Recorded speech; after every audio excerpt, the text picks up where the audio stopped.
राधे राधे।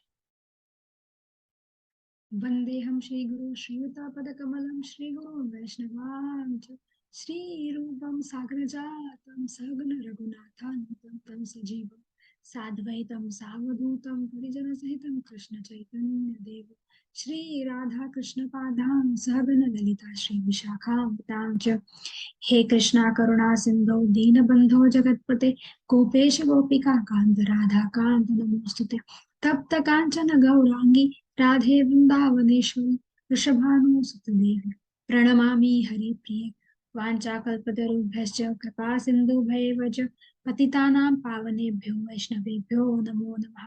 श्री कृष्ण चैतन्य प्रभु नित्यानंद श्री अद्वैत गदाधर श्रीवासादि गौर भक्त वृंद हरे कृष्णा कृष्णा कृष्णा हरे हरे राम राम राम हरे हरे। श्री श्री राधा कुंज बिहारी जी की जय। श्री श्री राधा वृंदावन चंद्र की जय। हिज ग्रेस प्रेमदास बाबा जी महाराज की जय। राधे राधे। हरे कृष्णा।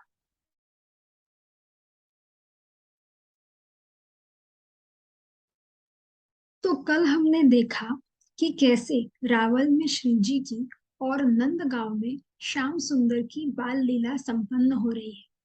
कैसे श्याम सुंदर मैया से अपने विवाह के लिए हट करते हैं, दुल्हन कैसी हो इसका वर्णन करते हैं और अंत में अपने मन में वृषभानु किशोरी से विवाह की अपनी उत्कंठा को कैसे प्रकट करते हैं। फिर हमने देखा कि कैसे किशोरी जी धीरे धीरे अपने मन में भी श्याम सुंदर के प्रति विवाह की उत्कंठा जो जागृत हो रही है उसे कीर्ति मैया और ब्रजवासियों के सामने प्रकट करती है। फिर हमने देखा कि कैसे प्रभु की प्रेरणा से उपनंद जी नंद बाबा को स्थान बदल के वृंदावन बसने का सुझाव देते हैं और फिर नंद बाबा और भानु बाबा अपने परिवार समेत वृंदावन आके बसते हैं। फिर हमने ये भी देखा कि कैसे वृंदावन आने के बाद श्याम सुंदर वत्सासुर, बकासुर और अघासुर नामक तीन राक्षसों का उद्धार करते हैं और इसका साधक के लिए क्या तात्विक अर्थ है, कैसे साधक इन असुर रूप वृत्तियों से बच सकता है। तो अब हम आगे लीला श्रवण करेंगे। तो जैसा कि हमने कहा, श्याम सुंदर जो है वो गोकुल से वृंदावन आके बस गए क्योंकि गोकुल की जो भूमि है वो वात्सल्य मिश्रित है और ब्रज की जो भूमि है वो माधुर्य रस से भरी है और श्याम सुंदर जो है अब वो रास प्रकट करना चाहते हैं। तो वृंदावन की जो भूमि है वो उसके लिए अधिक उपयुक्त है। तो श्री वृंदावन आने के पश्चात प्रभु की जो पहली लीला है वो है वस्त्रचारण लीला। तो वस्त्रचारण लीला हो रही है। अब किसी भी गोपी की इस लीला में जो आयु है वो 3 या 4 वर्ष से अधिक नहीं है। अधिकतम आयु जो है वो 5 वर्ष की होगी। तो भागवतम में इस लीला के लिए कुमारिकाएं शब्द का प्रयोग आता है। इस लीला में कुमारिकाएं नाम का गोपियों के लिए शब्द का प्रयोग है और कुमारिकाएं इसका अर्थ है लड़की जो 3 या 4 बरस या अधिकतम 5 बरस से ऊपर की नहीं है। और श्याम सुंदर भी जो है वो 5 वर्ष से अधिक के नहीं है, वो 5 से कम उम्र के ही है। तो जब ये लीला घटित हो रही है तो प्रभु और गोपिया दोनों जो है वो छोटे से बालक और बालिका है। और इस लीला में क्योंकि वो बालक और बालिका रूप में आए हैं तो कहीं भी जो है हमें काम की गंध नहीं आती है। तो हम ये श्रवण करते हैं कि ये जो बालिका है वो दिखने में तो बच्चिया है पर पूर्व समय के जो ऋषि मुनि है वो है। तो बालिका दिखने वाली ये बच्चिया दरअसल पूर्व समय के जो ऋषि मुनि है वो है। और गोपी किसी लड़की या स्त्री का नाम नहीं है। तो अनंत कोटि भक्त ब्रज में गोपी देह प्राप्त करके प्रकट हुए हैं। जितनी भी गोपियां हैं वो या तो ऋषि मुनि है जिन्होंने सालों तपश्चर्या की है, या फिर वो भक्त है जिन्होंने साधना से गोपी देह को प्राप्त किया है। तो जिस समय भगवान कछुआ बने, तो समुद्र में जितनी मादा कछुआएं थी वो सारी कच्छप भगवान से मोहित हो गई। जब भगवान मछली बने, तो समुद्र की जितनी मछलियां थी वो प्रभु से मोहित हो गई। और जिस समय भगवान श्री राम बने और दंडकारण्य के जंगलों से वो निकले, तो उनके रूप को देखकर वहां जितने भी ऋषि मुनि थे वो सब मोहित हो गए कि कितने प्यारे, कितने सुंदर प्रभु है। प्रभु को देखकर उनके मन में जो है मधुर भाव प्रकट हो गया, कि इनको देखकर ऐसे लगता है कि हमें स्त्री शरीर प्राप्त हो और हमें ये हमारे प्रियतम के रूप में मिले। तो जितने भी ऋषि मुनि थे वो भी प्रभु से मोहित हो गए। और भगवान ने जब वामन अवतार लिया, तो जितनी भी वामन कन्याएं थी वो प्रभु से मोहित हो गई। तो प्रभु के जितने भी अवतार हैं, हर अवतार में उनका जो रूप है वो ऐसा है कि भक्त जो है वो उनसे मोहित हो जाते हैं। और प्रभु भी जो है हर अवतार में अपने भक्तों को ये वर देते हैं कि मनोरथ पूरा होगा, मनोरथ पूरा होगा, मनोरथ पूरा होगा। पर कब होगा? तो भगवान बोलते हैं कि अभी नहीं होगा, द्वापर युग में होगा।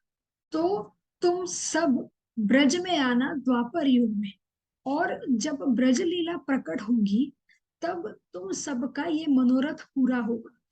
तो दंडकारण्य में से जब भगवान श्री राम जा रहे थे और ऋषि मुनियों ने जो इच्छा उनके सामने प्रकट की थी, तो उन्होंने कहा था कि आप ये इस युग में, इस अवतार में ये संभव नहीं है, क्योंकि मैं एक पत्नी व्रत लेके आया हूँ। तो मैं आप सबको ये आशीर्वाद देता हूँ कि आप सब जो है द्वापर युग में ब्रज में लीला में आएंगे, और उस वक्त आपका ये मनोरथ पूरा होगा। जब ये लीला प्रकट होगी तो आपके मनोरथ की पूर्ति हो जाएगी। तो ये सारे ऋषि मुनि जिन्होंने प्रार्थना की है, तो वो सब तेजस्वी तपस्वी ऋषि मुनि जो है वो द्वापर युग में ब्रज में ब्रजवासियों के घर कन्या बनकर प्रकट हुए हैं। और वे ऋषि मुनि ही गोपी है। तो भगवान के नित्य परिकर तो है ही, नित्य परिकर तो लीला में आए हुए हैं, लेकिन ऐसे परिकर भी हैं जिन्होंने साधना करते हुए गोपी शरीर को प्राप्त किया है, जो साधना करते हुए गोपी बने हैं। तो गोपियों के जो है वो अलग अलग नाम है। कच्छप कन्या, मत्स्य कन्या, देव कन्या, वामन कन्या, ब्राह्मण कन्या।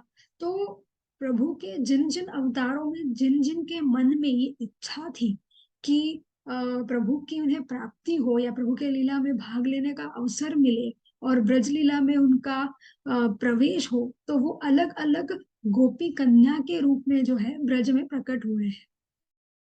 तो दंडकारण्य के जो ऋषि हैं उन्हें ऋषि चरी गोपी कहते हैं। और कुछ गोपी जो है वो साधक गोपी है। तो साधक गोपी कौन है?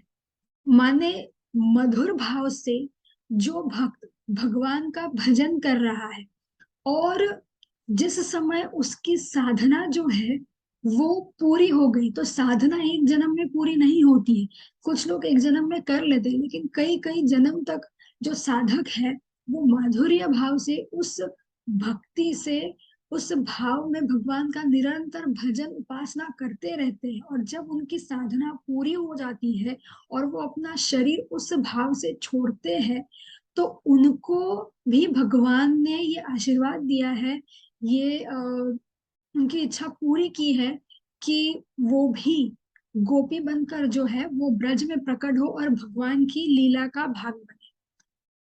तो वेदों में करीब 1 लाख मंत्र है, जिसमें 16,000 श्रुतियां उपासना कांड की है, भक्ति की है। तो इन 16,000 श्रुतियों ने भी जो है भगवान की उपासना की है, तपश्चर्या की है और भगवान से वर मांगा है। तो उन्होंने भगवान से क्या वर मांगा? तो श्रुतिया प्रभु से बोली, प्रभु, आज तक हमारा उपयोग केवल स्वाहा स्वाहा में होता था, पर अब हम सब चाहते हैं हमको भी ब्रजलीला में प्रवेश मिले। तो उनको भी जो है अपनी तपश्चर्या के फल स्वरूप भगवान ने ये आशीर्वाद दिया है कि वो भी गोपी देह धारण करे, तो उन्हें भी गोपी देह मिला है। और उनको है श्रुति चरी गोपी कहा जाता है। तो ऐसे गोपियों के अलग अलग नाम है, अलग अलग प्रकार है। तो कच्छप कन्या, मत्स्य कन्या, वामन कन्या, ब्राह्मण कन्या, ऋषिचरी गोपी, श्रुतिचरी गोपी और नित्य परिकर, ऐसे गोपियों के अनेक अनेक प्रकार है। तो भगवान की जो लीला है उसमें हमें दोष नहीं देखना है, क्योंकि ये जितनी भी गोपियां जो है वो दिखने में भले बालिका है, भले 3 और 4 वर्ष की आयु की है, लेकिन इन्हें अपनी पूर्ण स्मृति है। ये जानती है कि हम कौन है और ये भी जानती है कि श्याम सुंदर कौन है। लेकिन क्योंकि ये लीला है तो भगवान बालक और ये गोपियां जो है, ये ऋषि मुनि जो है, बालिकाओं के रूप में यहाँ पे आए हैं और इस लीला को प्रस्तुत कर रहे हैं, इस लीला का भाग बने हैं। तो अब राधा रानी भी जो है वो बड़ी हो गई है, सयानी हो गई है और दिन ब दिन उनका जो सौंदर्य है वो अधिक प्रखर हो रहा है। तो अवसर देखकर जितनी भी सखियां हैं वो श्री जी के चरण कमलों में आ जाती है, उनकी सेवा करती है और उनसे प्रार्थना करती है, हे करुणामयी, हम जानती हैं आप कौन है, हम जानती हैं कि श्याम सुंदर कौन है, और हम ये भी जानती हैं कि हम ब्रज में क्यों आई हैं। वृंदावन तो रास की स्थली है, पर अभी तक रास प्रकट नहीं हुआ है। तो आप हमें आज्ञा कीजिए कि हमें क्या करना है। तो राधा रानी ने जो है तुलसी पूजन और कात्यायनी पूजन की आज्ञा की है। और तब राधा रानी स्वयं जो है वो तुलसी पूजा और कात्यायनी पूजा करती है। तो अब राधा रानी को स्वयं पूजा की क्या आवश्यकता है? वो स्वयं सबसे पूजनीय है। उन्हीं से बाकी जितनी भी देवियां हैं वो सब आई हुई है। तो राधा रानी को क्या आवश्यकता है तुलसी पूजा या कात्यायनी पूजा करने की?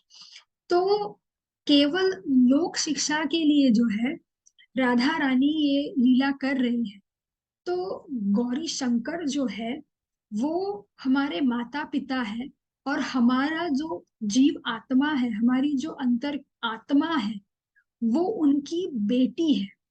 और कोई भी माता पिता जो है वो क्या चाहते हैं कि उनकी बेटी किसी अच्छे घर में विवाह करके जाए, किसी अच्छे वर के साथ उसका विवाह हो। तो इस आत्मा रूपी स्त्री के जो माता पिता है वो शंकर जी और पार्वती जी है। और उसके पति कौन है? तो वो है परमात्मा श्री कृष्ण।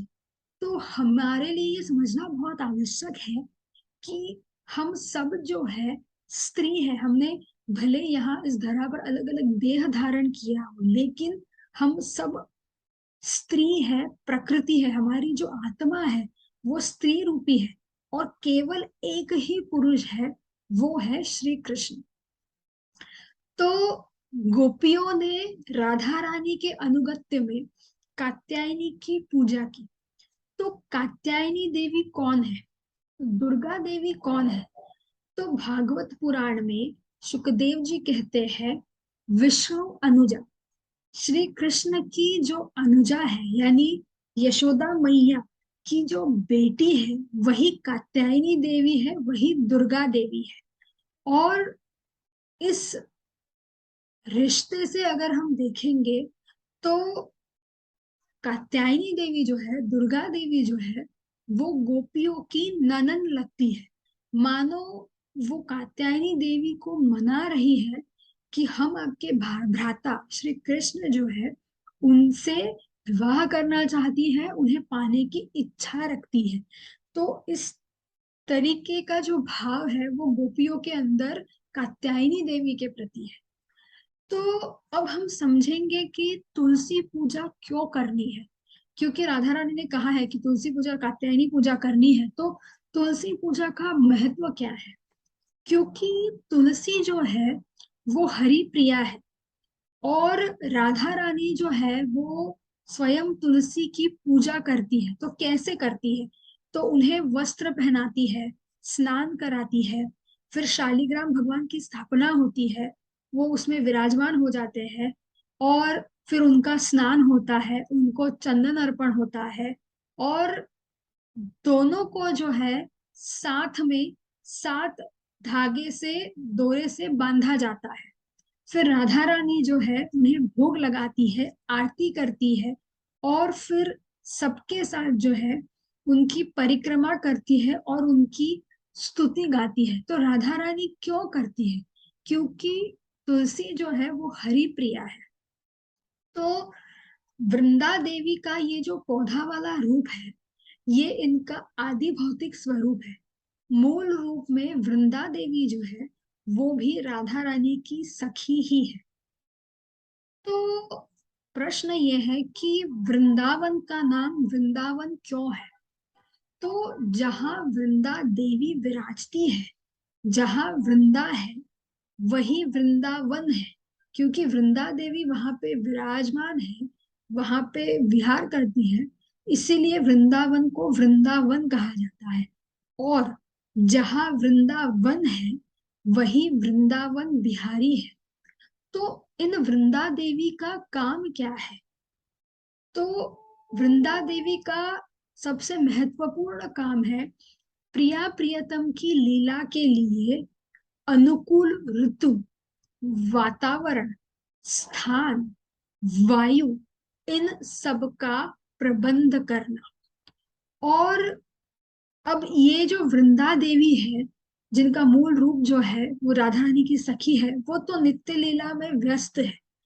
तो वृंदा देवी, वृंदा पौधे के रूप में, वृंदा के रूप में धरा पे आने का क्या कारण है।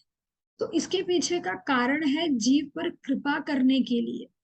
तो उन्हें वनस्पति के रूप में भगवान ने यहाँ पे प्रकट किया है, क्योंकि उनकी उतनी महिमा है। वृंदा देवी की महिमा ऐसी है कि वो हरि प्रिया है और राधा रानी की नित्य सखी है। तो अगर हम देखेंगे तो वैष्णव की जो माला है, वैष्णव जो माला पहनते हैं गले में, हाथ में जो माला करते हैं, वो तुलसी की है। ठाकुर जी को भोग भी जो है वो बिना तुलसी के अर्पण नहीं होता है। और कार्तिक मास में जो है पूरा मास तुलसी जी की पूजा होती है, क्योंकि तुलसी जी जो है वो कृष्ण प्रेम देने का सामर्थ्य रखती है। वो हरि प्रिया है, राधा रानी की सखी है। तो हमारा लक्ष्य क्या है, हमारा लक्ष्य ये है कि हम तुलसी महारानी की पूजा करें, ताकि अपने सामर्थ्य से वो हमारे अंदर में कृष्ण प्रेम की जागृति करे, हमें कृष्ण प्रेम प्रदान करे। तो एक वैष्णव किसे कहा जाता है, एक वैष्णव किसे कहते हैं, जिसमें 3 प्रकार की निष्ठा हो। हरि निष्ठा, हरि प्रिया निष्ठा यानी तुलसी देवी के प्रति निष्ठा, और हरिवासर यानी एकादशी महारानी के प्रति निष्ठा। तो वैष्णव उसी को कहते हैं जिसके भीतर ये 3 निष्ठा है, नाम निष्ठा, तुलसी निष्ठा और एकादशी निष्ठा। और ये तीनों निष्ठाएं जो है, ये तीनों वस्तु जो है, वो श्री राधा गोविंद के चरण कमलों की सेवा दिलाने वाले हैं। तो हमें किसी भी अवस्था में जो है एकादशी व्रत का त्याग नहीं करना है। हमें किसी भी अवस्था में जो है तुलसी जी का त्याग नहीं करना है, और हमें भगवत नाम का त्याग नहीं करना है। तो स्वयं राधा रानी जो है वो तुलसी पूजा करती है, और पूरा कार्तिक महीना जो है राधा रानी ने तुलसी जी की खूब सेवा की है। तो कार्तिक खत्म हो गया, कार्तिक मास खत्म हो गया और मार्गशीर्ष मास आ गया है। और इसी मास में गोपियों ने जो है राधा रानी के साथ कात्यायनी की पूजा की है। तो भागवत जी में ये वर्णन आता है कि जो छोटी छोटी गोपियां है, छोटी छोटी कन्याएं जो है, एकदम सुबह सुबह उठ जाती है, भोर में उठ जाती है। और इन सब गोपियों की जो मुखिया है वो श्री जी है। तो अब श्री जी को अन्य देवियों को पूजने की क्या आवश्यकता है? वो तो स्वयं पूजनीय है। जितनी भी देवियां है, जितने भी देवी देवता है, वो स्वयं उनकी पूजा करते हैं। तो श्री जी को कौन देवी पूजनीय है? तो उनकी पूजा करने का श्री जी का कारण क्या है? तो श्री जी जो है वो वात्सल्य रस से भरी है, उनके अंदर करुणा बहुत है। तो गोपियां जो है, उन्हें रास में प्रवेश दिलाने के लिए, उनकी सहायता करने के लिए राधा रानी जो है उनके साथ कात्यायनी जी की पूजा कर रहे हैं कि जिसके फल स्वरूप जो गोपियां हैं वो रास लीला में प्रवेश कर सके। तो ये जो छोटी छोटी कन्याएं हैं, वो सबसे पहले भोर में उठ के यमुना जी जाती है, स्नान करती है और नित्य श्री कृष्ण की लीला का गान करती है। जो भी लीला अब तक उन्होंने अनुभव की है, देखी है, वो एक दूसरे के साथ बताती है, उसका गान करती है। और फिर शंकर जी और पार्वती जी जो है उनका पिंडी रूप में पूजन होता है, क्योंकि शंकर जी और पार्वती जी जो है उनका पिंडी रूप में ही पूजन होता है। तो जितनी भी गोपियां है वो शंकर जी और पार्वती जी की पिंडी रूप में पूजा करती है। तो किसी ने कात्यायनी देवी से पूछ लिया कि ये गोपियां जो है वो प्राण प्रतिष्ठा तो नहीं करती, तो आप उनकी पूजा कैसे स्वीकार कर सकती हो, आप उनकी प्रार्थना कैसे स्वीकार कर सकती हो? तो कात्यायनी देवी ने कहा कि पिंडी बना कौन रहा है? स्वयं राधा रानी। और राधा रानी जिस वस्तु को छू दे उसमें प्राण नहीं, प्रेम का संचार हो जाता है। तो मुझे तो इनकी प्रार्थना स्वीकार करनी ही है। और ये जितनी भी गोपियां हैं वो स्वयं श्री जी के अनुगत्य में पिंडी की पूजा कर रही है। तो स्वयं कात्यायनी देवी जो है वो पूजा के समय उस पिंडी के अंदर विराजमान हो जाती है। और ब्रज में कात्यायनी जो है, कात्यायनी देवी जो है वो प्रकट रूप में विराजमान है। तो वो किसके रूप में विराजमान है? देवी पौर्णमासी के रूप में विराजमान है, जो कि लीला शक्ति है। तो श्री वृंदा महारानी को भी जिन्होंने कृष्ण प्राप्ति का वर दिया है, ऐसी लीला शक्ति पौर्णमासी है। ऐसी लीला शक्ति कात्यायनी देवी दुर्गा देवी है। तो पूरे मार्गशीर्ष मास में गोपियों ने कात्यायनी की पूजा की है। और एक दो दिन नहीं, पूरा एक मास तक निरंतर वो कात्यायनी जी की पूजा कर रही है। और जब भी पूजा करती है गोपियां, तो क्या मांगती है?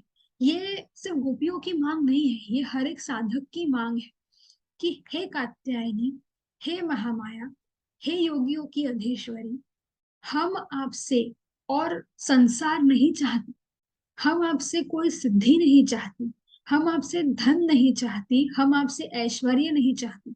हम केवल इतना चाहती है कि नंद नंदन श्याम सुंदर हमें पति रूप में प्राप्त हो। और वो केवल इसी जप को जो है नित्य जपती है, माँ की स्तुति करती है कि हमें श्याम सुंदर जो है वो पति रूप में मिले। तो कात्यायनी जी जो है वो भगवान की अनुजा है। इस रूप से गोपियां जो है वो उनसे प्रार्थना कर रही हैं कि आपके जो भ्राता है नंद नंदन श्याम सुंदर जो है वो हमें पति रूप में मिले। और ये जैसा हमने कहा कि सिर्फ गोपियों की पुकार नहीं है, ये सभी साधकों की पुकार है कि नंद नंदन श्याम सुंदर जो है वो किसी ना किसी रूप में हमें प्राप्त हो, सखा रूप में प्राप्त हो, एक भ्राता के रूप में प्राप्त हो, एक पति के रूप में प्राप्त हो, एक प्रेमी के रूप में प्राप्त हो। तो ये केवल गोपियों की पुकार नहीं है, ये केवल गोपियों की मांग नहीं है, ये हर एक साधक की मांग, साधक की इच्छा होती है कि नंद नंदन श्याम सुंदर उन्हें किसी ना किसी रूप में मिले, उनकी सेवा उन्हें प्राप्त हो। तो आज हम देखते हैं कि ऐसा समय आ गया है कि लोग देवी देवताओं का अपमान करने से भी कम नहीं होते हैं। हम इनको मानते, हम इनको नहीं मानते, हम इनको पूछते हैं, हम इनको नहीं पूछते हैं। तो हमें इस लीला के माध्यम से, गोपियों के भाव के माध्यम से, राधा रानी के माध्यम से, इस लीला के माध्यम से ये समझना है कि जिसे भी कृष्ण प्रेम चाहिए उसे सब जगह माथा रगड़ना होगा, सबको प्रणाम करना होगा। गोपियों का जो भाव है, राधा रानी का जो भाव है, उसे रखना होगा। ये नहीं कि हम इस देवी देवता को माने, इस देवी देवता को नहीं माने, इनका अपमान करें, इनको माने। ये एक वैष्णव की विचार सरणी नहीं होनी चाहिए, एक वैष्णव का भाव नहीं होना है। इसे वैष्णव का भाव नहीं कहते हैं। वैष्णव का भाव ये है कि उसे गोपियों का भाव रखना है और जितने भी देवी देवता है सबका सम्मान करना है, लेकिन हमें ये समझना है कि हमें उनसे क्या मांगना है। तो हम जब भी किसी देवी देवता के सामने नतमस्तक होते हैं, उनसे प्रार्थना करते हैं, तो एक वैष्णव को सिर्फ एक ही चीज मांगनी है कि जो उनके इष्ट है उनकी सेवा प्राप्ति हो। तो इष्ट के चरणों की हमें सेवा मांगनी है और ये हमें समझना है, ये बहुत आवश्यक है कि हम क्या मांगे। और यही एक वैष्णव का सच्चा भाव है, उसके उपासना का स्वरूप है कि वो सबका सम्मान करे और जब भी किसी देवी देवता के पास प्रार्थना करे तो केवल और केवल अपने इष्ट के जो चरण कमल है उनकी सेवा मांगे, उनके प्रेम कृपा की याचना करे। क्योंकि हम सीधा जो है श्याम सुंदर के पास नहीं जा सकते, सीधा श्याम सुंदर हमें नहीं मिलेंगे। तो इन सबकी सहायता से, इनकी आशीर्वाद से ही हम श्याम सुंदर की ओर आगे बढ़ सकते हैं, उनके चरणों को प्राप्त कर सकते हैं। तो अब पूजा करते करते जो है 1 मास बीत गया है और कार्तिक मास जब खत्म हुआ था तब पूर्णिमा थी, और अब जब मार्गशीर्ष मास खत्म हुआ है तब भी पूर्णिमा थी। आज मार्गशीर्ष मास का आखिरी दिन था, पूर्णिमा का दिन था। और इस दिन जो है कात्यायनी देवी को, गोपियों को जो है वर देना था। और कात्यायनी जी जो है वो स्वयं जो है वो श्री कृष्ण की पूजा कर रही थी। कात्यायनी जी स्वयं श्री कृष्ण की पूजा करती है। तो अब कात्यायनी देवी जो है वो दुविधा में आ गई कि इन गोपियों के मन में क्या है ये मैं जानती हूँ, लेकिन उन्हें ये वर देने के लिए मैं सक्षम नहीं। तो कात्यायनी देवी स्वयं जो है श्री कृष्ण को पुकारती है और उनसे प्रार्थना करती है, हे नंद नंदन, मैं स्वयं आपको और श्री जी को भजती हूँ और ये गोपियां जो है मुझसे आपकी प्राप्ति का वर मांगती है। इनको ये वर देने में मैं तो सक्षम नहीं हूँ। तो प्रभु, इन साधकों पर अब आप कृपा कीजिए, इन पर आप दया कीजिए और ये जो चाहती है वो आप उन्हें दे दीजिए, इनका इनकी जो इच्छा है वो आप पूरी कर दीजिए। तो कात्यायनी देवी जो है वो इस प्रकार स्वयं भगवान से प्रार्थना करती है। तो पूर्णिमा के दिन जो है कात्यायनी देवी तो प्रकट नहीं होती है, पर सवेरे सवेरे नंद नंदन जो है वो यमुना तट पर आ जाते हैं। तो जितनी भी गोपियां हैं वो यमुना जी खेल रही थी और प्रभु पता नहीं कैसे सारे वस्त्र लेकर जो है वो कदम्ब पेड़ पर चढ़ गए। और जब गोपियां बाहर आई तो उनके वस्त्र नहीं थे, उन्हें दिख नहीं रहे थे। और इसी लीला को जो है हम वस्त्रचारण लीला कहते हैं। पर लेकिन अगर हम ध्यान से देखें, गौर से देखें, तो हमें ये समझ में आएगा कि इस लीला में कहीं भी ना काम की गंध नहीं है। प्रभु जो थे वो बालक थे, जो गोपियां थी वो बालिकाएं थी। और प्रभु इन गोपियों को, इन बालिकाओं को उनकी साधना का फल देने के लिए आए थे, क्योंकि इन्होंने कात्यायनी देवी और तुलसी देवी से प्रार्थना की थी कि नंद नंदन श्याम सुंदर जो है वो हमें पति के रूप में मिले। तो उनकी ये जो प्रार्थना थी, उनकी जो ये उपासना थी, साधना थी, उसका फल देने के लिए श्याम सुंदर आए थे। और इससे अधिक बड़ा फल और क्या हो सकता है कि जिनकी पूजा की थी, तुलसी महारानी की पूजा की थी, कात्यायनी देवी की, लेकिन स्वयं नंद नंदन श्याम सुंदर जो है वो उन्हें आशीर्वाद देने के लिए, उन्हें वर देने के लिए, उन्हें दर्शन देने के लिए आगे खड़े हो गए। और उन्होंने गोपियों को जो है अपनी लीला का भाग बनाया, उसमें समाविष्ट किया। तो जो उनकी इच्छा थी, यहाँ श्याम सुंदर जो है वो इच्छा ही पूरी कर रहे हैं। तो जिसकी प्राप्ति के लिए व्रत कर रही थी, अगर उसी का दर्शन हो जाए तो इससे बड़ा और साधना का फल क्या है। तो जब ये लीला हो रही थी तो गोपियां जो है वो खेलने में व्यस्त थी। और जब वो बाहर निकली तो समझ नहीं पाई कि वस्त्र कहाँ है। तो भगवान जो है वो कदम के पेड़ पर चढ़ के बैठे थे। तो भगवान कदम के पेड़ से बोले, देख सुबह, कदम पे कैसे रंग बिरंगे फूल है। अब कदम का पेड़ था, तो गोपियां सोच रही है कि अरे कहाँ से आवाज आ रही है। तो गोपियां देखती है आजू बाजू तो कोई नहीं है। फिर उनकी नजर जब ऊपर जाती है तो वो देखते हैं कि उनके जितने भी वस्त्र थे वो कदम के पेड़ के ऊपर लटके हुए थे।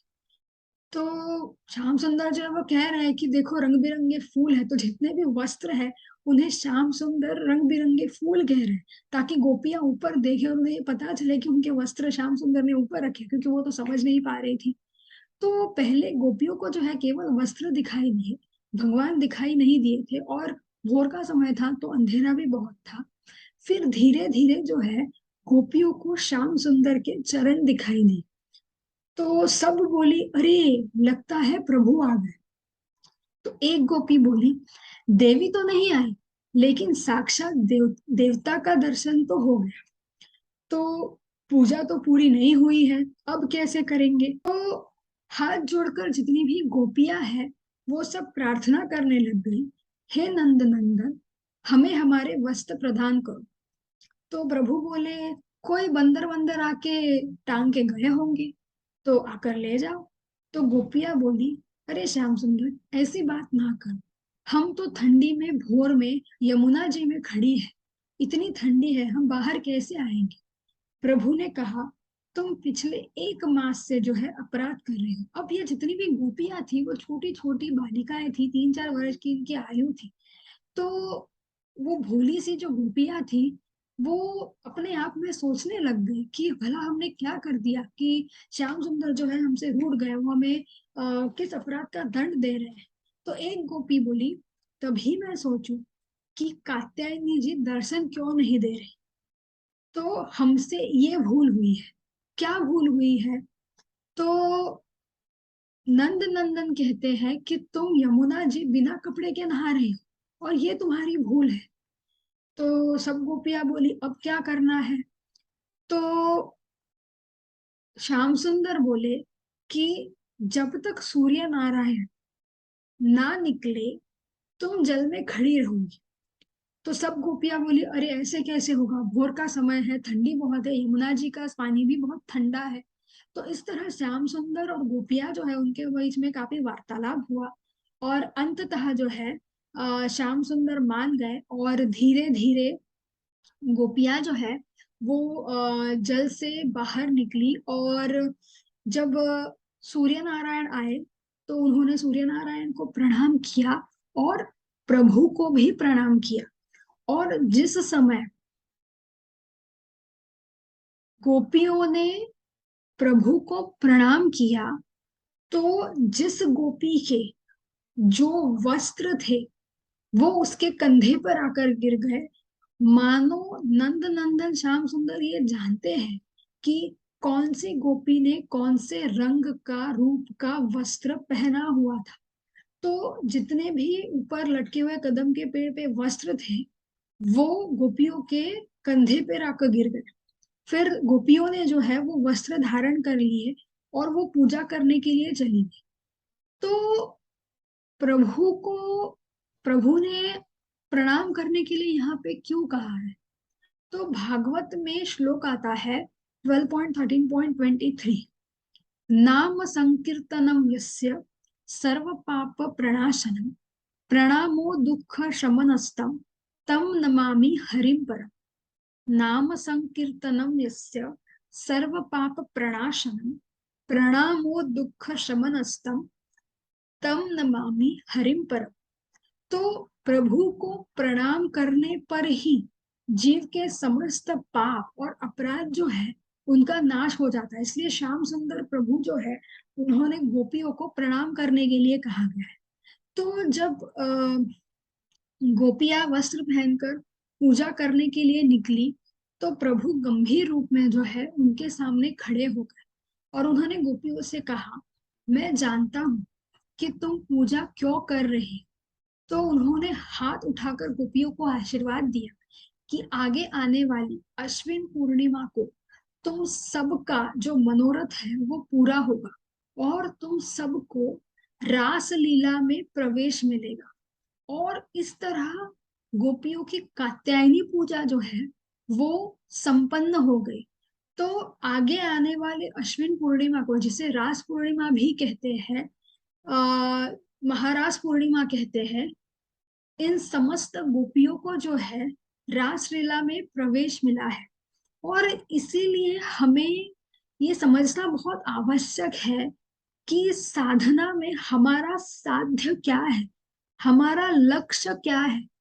ये गोपियों की जो लीला भगवान ने की है गोपियों के साथ, उसमें उनका लक्ष्य क्या था, उनका साध्य क्या था।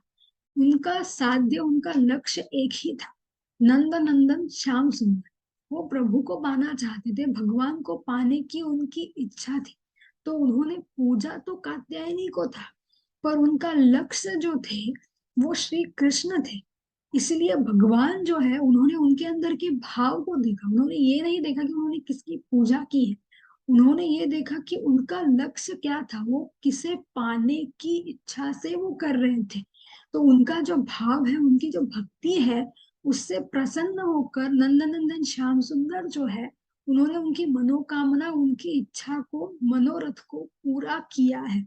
तो भगवान की भक्ति, उनको प्राप्त करने की इच्छा जब तक है, हम कोई भी साधना करें, जब तक हमारा लक्ष्य जो है भगवान की भक्ति है, उनकी, उनको पाने की इच्छा है, कोई भी साधना असफल नहीं है और उसका जो फल है वो अच्छा ही होगा। क्योंकि भगवान जो है वो हमारे भाव को देखते हैं, हमारी भक्ति को देखते हैं। वो ये नहीं देखते कि कैसे हो रहा है, कैसे हो रहा है ये आवश्यक है, लेकिन किस भाव से हो रहा है ये और भी अधिक आवश्यक है। और इसीलिए भगवान ने जो है कात्यायनी की पूजा करने के बाद भी, तुलसी पूजा करने के बाद भी गोपियों का मनोरथ जो है वो पूरा किया है, उनकी प्रार्थना का स्वीकार किया है। तो ये एक साधक के लिए समझना बहुत बहुत बहुत ही अधिक आवश्यक है। तो साधना का लक्ष्य यदि भगवत प्राप्ति हो तो साधना कितनी भी छोटी क्यों ना हो उसमें आनंद ही मिलेगा।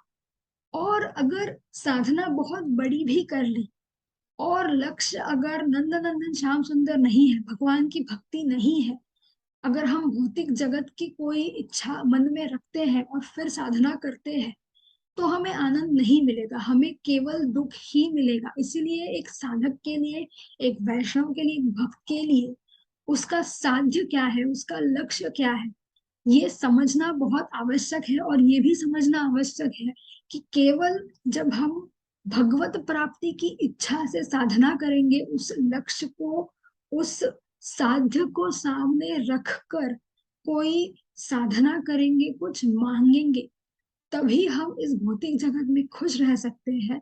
बाकी कोई भी वस्तु जो है हमें आनंद प्राप्त नहीं करा के दे सकती है। तो इस तरह जो है भगवान की वस्त्राचारण लीला संपन्न हुई है। तो हम आगे की लीला कल देखेंगे।